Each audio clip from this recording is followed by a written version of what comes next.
Between 1994 and 1996, Reba released Read My Mind, Starting Over and What If It's You?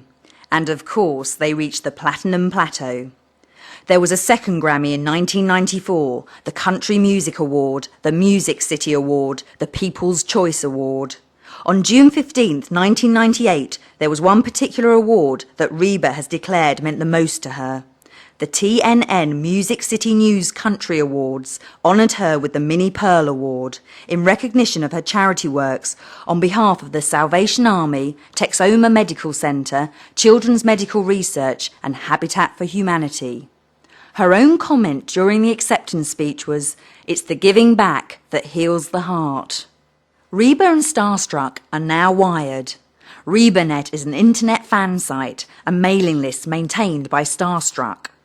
The site includes current news, tour information, a biography and discography, awards and other information. Reba uses modern technology to help keep her in touch with her office and family when she's on the road. It also helps her keep communication open with another group of people that mean a lot to her. She regularly answers email questions direct from fans. According to Microsoft, Reba has taken to computer technology like a cowboy's rope to a steer.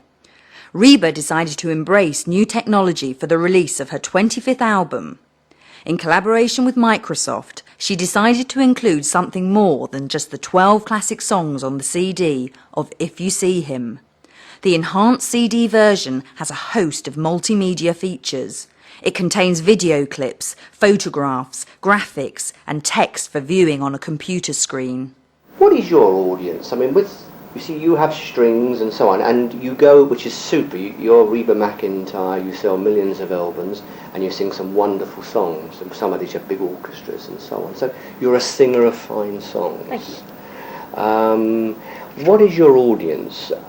Has it changed over the years? You know, Sure. you sell out, so when you look at the audience, what do you see? A Duke's mixture. I see people from 2 years old to 82 years old. Yes, sure. I see partiers. I see listeners. I see rowdy people. I see very quiet people.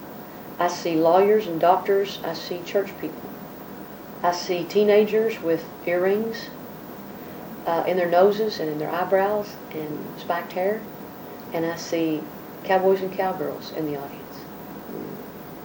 Every walk of life comes, black and white, come to my audiences, come to my concerts. So really now you're covering a much wider aspect, aren't you? A much wider audience. Mm-hmm. When I first started touring, no, I'm not talking about being in honky-tonks and nightclubs and beer joints and county fairs and radio shows. I mean, that was what I started out in. You did that, didn't you, initially? Yeah, for years.